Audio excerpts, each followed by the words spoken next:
تربيتهم واستعينوا بالله في إصلاحهم. فاللهم أعنا على تربية شبابنا على ما تحب وترضى. أكتفي بهذه الكلمات والسلام عليكم ورحمة الله وبركاته. والآن نستدعي أخانا العزيز محمد إرشاد من سيكا ليعرض خطبته على الحضور الكرام حول عنوان الرجولة وأثرها في تربية الشباب، فليتفضل شكر الله له. السلام عليكم ورحمة الله وبركاته. الحمد لله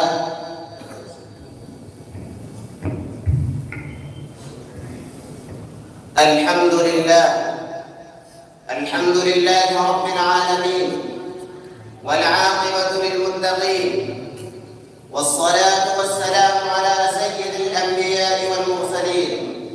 أما بعد، فأعوذ بالله من الشيطان الرجيم. بسم الله الرحمن الرحيم. من المؤمنين رجال صدقوا ما عاهدوا الله عليه، فمنهم من قضى نحبه ومنهم من ينتظر وما بدلوا تبديلا. فيا أيها الحفل الكريم، في لجج الحياة المعاصرة التي تعاني كثيرا من الاضطرابات وتسيطر على عدد من آفاقها مساوئ الإغراءات، تنادى الشهوات لتطلق عنانها من غير قيود وتتجاوز بسعارها كل الحدود، حتى يغدو الإنسان عبد شهوته وأسير هواه وهالكه. فليستعير بعض الذكور من النساء الرخاوة واللين والعناية الكبيرة بالبشرة وجذب الناظرين. إن الرجولة التي ينبغي أن تكون صفة ثابتة من صفات الشباب لها سمات تميزها ونعود تحددها، فمن تخلى بها كان من الرجال، ومن تخلى عنها بقي في دائرة الذكور فحسب. فالرجل يا شباب الإسلام يتصل بالقوة الداخلية التي تجعله يستعلي عن مقالب شهواته المحظورة وينهى بنفسه عن سلوك دروبها المحظورة، فتجعل الرجولة منه عفيفا لا تأثره الشهوة ولا تستهويه الهوى، ولو كان في لهيب الحالة الفطرية يصطلي وفي وهب المغريات المتأكدة يتوي. وقدوته يوسف الصديق الذي تزينت له الرغبة في أوج قوتها فردتها قوة عفافه إلى انزوائها في يأسها، وراودته التي هو في بيتها عن نفسه وغلقت الأبواب وقالت هيت لك، قال معاذ الله إنه ربي أحسن مثواي إنه لا يفلح الظالمون. فاستحق منها نعنعته مع قوة الدواعي أن يظله الله يوم القيامة في ظله، يوم أن تحمل حر شمس الشهوة الحارقة ولم يستظل تحت دوحة حرام منها. قال الله تعالى في وصف هؤلاء: رجال لا تلهيهم تجارة ولا بيع عن ذكر الله وإقام الصلاة وإيتاء الزكاة يخافون يوما تتقلب فيه القلوب والأبصار. فيا معشر المسلمين، إن من سمات الرجولة التفكير في القضايا الكبيرة وعدم الهبوط إلى التفكير في شهوات الجسد وسفاسف الأمور. فالشباب الرجال يحملون هم الدين ونصرته وتهمهم أحوال المسلمين وصلاح شأنهم، تفكيرهم أكبر من أعمالهم، وجهودهم بين المسلمين جهود جموع لا أفراد. إن عد الواحد منهم عد بألف، وإن تكلم باسم أمة لا باسم شخص. يذكر المؤرخون أن عمرو بن العاص رضي الله تعالى عنه لما طلب المدد من أمير المؤمنين عمر بن الخطاب رضي الله تعالى عنه في فتح مصر يمتد ب4,000 رجل، على كل 1000 رجل منهم مقام 1000 الزبير بن العوام والمقداد بن عمرو وعبادة بن الصامت ومسلمة بن مخلد. واعلم أن معك 12,000 ولا يغلب 12,000 من قلة. فيا معشر المسلمين، تحلوا بصفات الرجولة في بواطنكم وظواهركم، وأبشروا بالآثار الحسنة عليكم، واقتدوا بالشباب الرجال من أمتكم، وإياكم أن تتخلوا عن معاني الرجولة، فإن آثارها وخيمة وعواقبها أليمة. أكتفي بهذه الكلمات المختصرة، والسلام عليكم ورحمة الله وبركاته. وبعد، أنادي طالبا من الصف السابع محمد حذيفة من نويل ليقدم خطبته عنوانها رضا الله سبحانه وتعالى، فليتفضل.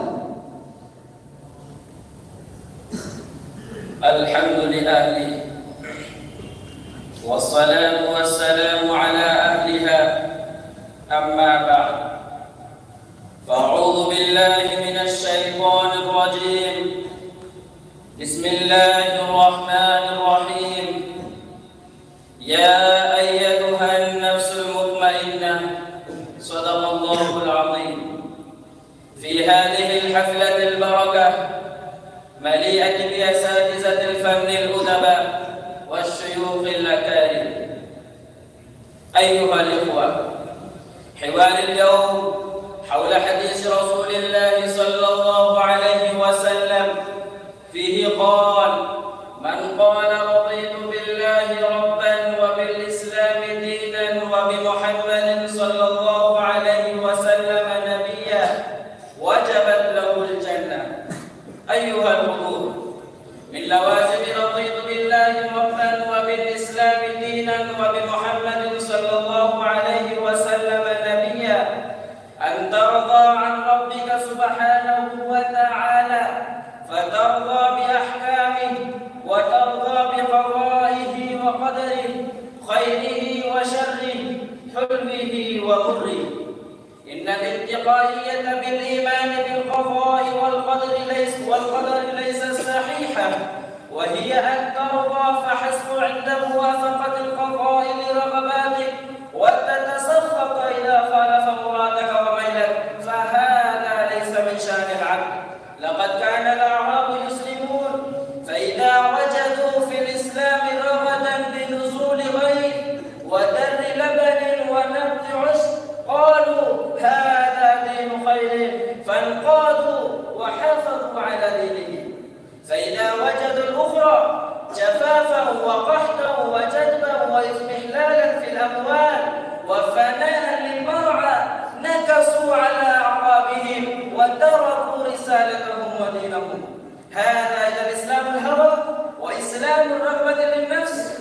إن هناك أناسا يرضون عن الله عز وجل لأنهم يريدون ما عند الله، يريدون وجهه، يبتغون فضلا من الله ورضوانه ويسعون للآخرة. أيها الأكارم، إن الرضا بوابة الديانة الكبرى، منها يلج المقربون إلى ربهم، الفرحون بهداه، المنقادون لأمره، المستسلمون لحكمه.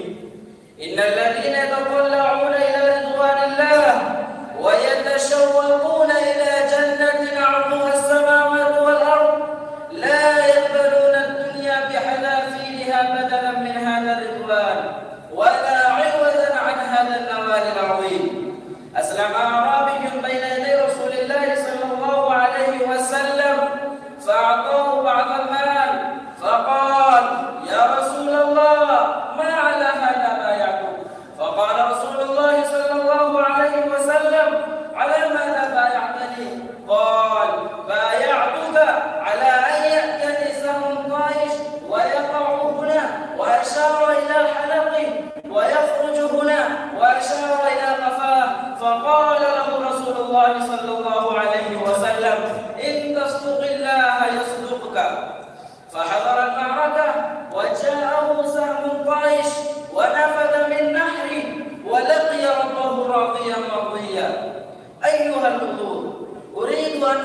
لكم نموذجا للرضا عن الله عز وجل، نموذجا لا مثيل له، بل هو أسوة لنا. هذا رضا رسول الله صلى الله عليه وسلم.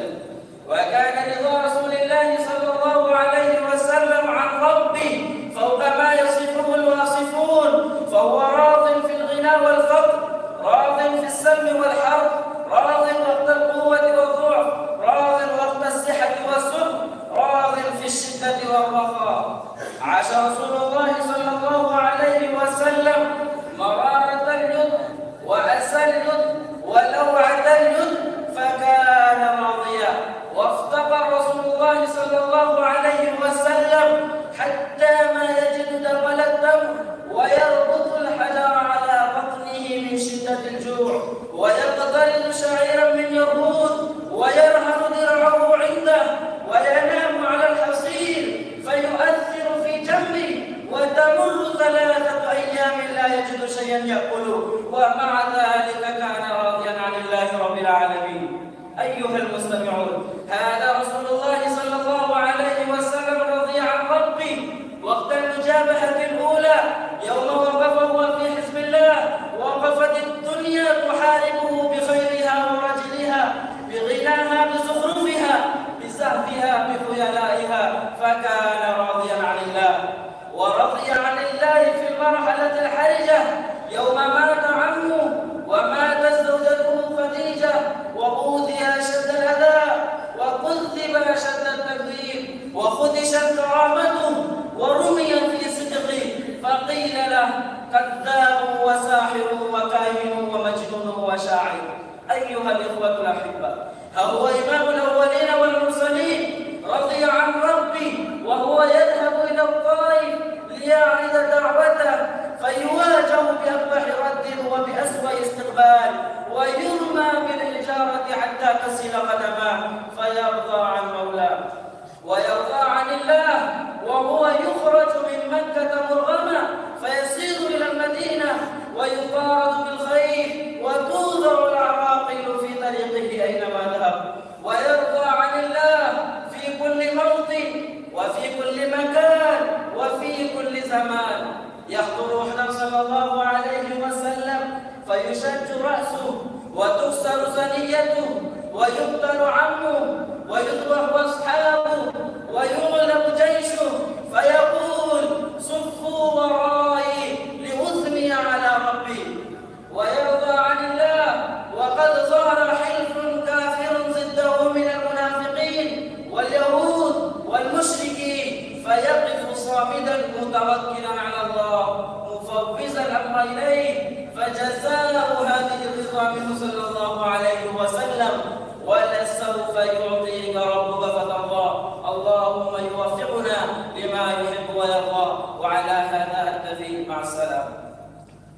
والآن نلتمس من أخي العزيز محمد ياسر من مرواس أن يعرض خطبته على الحضور بعنوان التوحيد، فليتفضل مشكورا.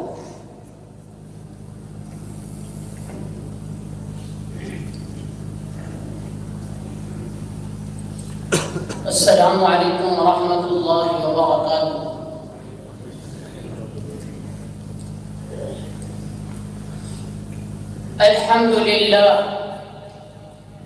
الحمد لله الذي خص لأهل التوحيد رضوانه وألوان الكرم، وصلى الله على السراج الأنور والميزان الأكبر صاحب المجد الأشم، وعلى صحابته الكرام الحاملين متفاعل التوحيد في دياجير الظلم. أما بعد، أيها الموحدون ويا حراس العقيدة، فالتوحيد هو حق الله على العبيد، وهو أول ما دعا إليه الرسل، وبه كل كتاب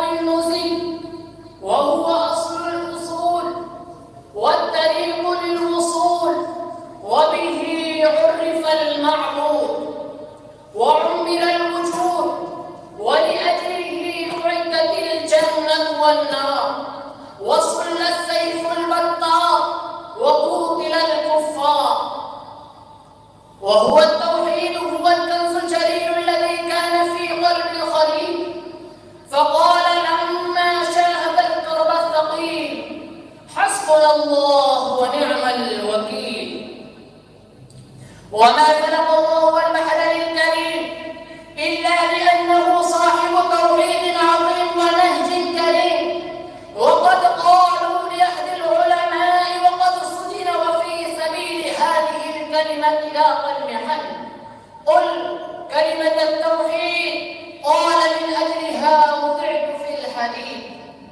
وقالوا لأحد الأولياء وقد رفع على خشبة الموت وقرب منه الفوت: قل لا إله إلا الله ولا تغفل، قال من أجلها أقتل. وسمع أحد الصالحين رجلا يقول لا إله إلا الله ومد بها صوته فبكى وقال: وإني لتعلمني لذكرك هزة كمن دفن العصفور بل له القطر. وسمع أحد العلماء رجلا يقول لا إله إلا الله، قال: صدقت وبالحق نطقت. فيا أيها العباد، خذوا من التوحيد قطرة ورعوه على الفطرة وولوا وجوهكم شطرة. ويا من أثقله الهم وأحاط به الغم وهزه الألم الجم، قل لا إله إلا الله. ويا من أثقلته الديون أو غيبته الشجون وبات وهو محزون، قل لا إله إلا الله. ويا من اشتد به القرب وعلاه الخطب اذكر الرب وقل لا إله إلا الله. هي أجمل الكلمات قلها كلما، هي أجمل الكلمات قلها كلما ضج الفؤاد وضاق بالأزمان. اقرأها بعين الروح قبل أن تقرأ بعينك في اللوح، واكتبها في سويداء قلبك لتحملها إلى ربك وتتخلص من ذنبك. صوت التوحيد يرتفع على كل صوت، وقوته خير من كل قوة. لخصه أبو بكر فقال: من كان يعبد محمدا فإن محمدا قد مات، ومن كان يعبد الله فإن الله حي لا يموت. لولا أن كلمة أحد في قلب بلاد مثل جبل أحد ما صمد. التوحيد له كتاب وله قلم جذاب ومداد جميل وكاتب جليل، فكتابه الكون وما فيه، وقلمه قلبك النبي، ومداده ذنبك المترقب، والكاتب إيمانك المتدثر. التوحيد له رسالة أبدية ودعوة سرمدية، وليسعى به إلى مستقرهم ممر وبعد مرورهم مستقر. فرسالة التوحيد إفراد الباري بالألوهية والربوبية، ودعوته اتباع سيد البشرية ورسول الإنسانية وممر أصحابه الصراط المستقيم، ومستقرهم جنات النعيم. إذا ناداك الروح والتوحيد وقال: اركب معنا أيها الأمر الرشيد، فلا تفوتك سفينة الحميد المجيد. وجد إبراهيم بن أدهم ورقة مكتوب فيها الله وقد سقطت في الطريق، فبكى وحملها وطهرها وطيبها، فطهر الله نفسه وطيب اسمه. وقد أوصى صلى الله عليه وسلم معاذ بن جبل أن يكون أول ما يدعو إليه توحيد الله عز وجل، وكان يبدأ بالتوحيد خطبة ويخطب به كتبة ويدعو إليه ليلا ونهارا وسرا وجهارا. وعلى هذا جاء الحديث الشريف: يا ابن آدم لو أتيتني بقراب الأرض خطايا ثم جئتني لا تشرك بي شيئا لأتيتك بقرابها مغفرة. فأدعو الله أن يوفقنا بما يحب ويرضى. والسلام عليكم ورحمة الله.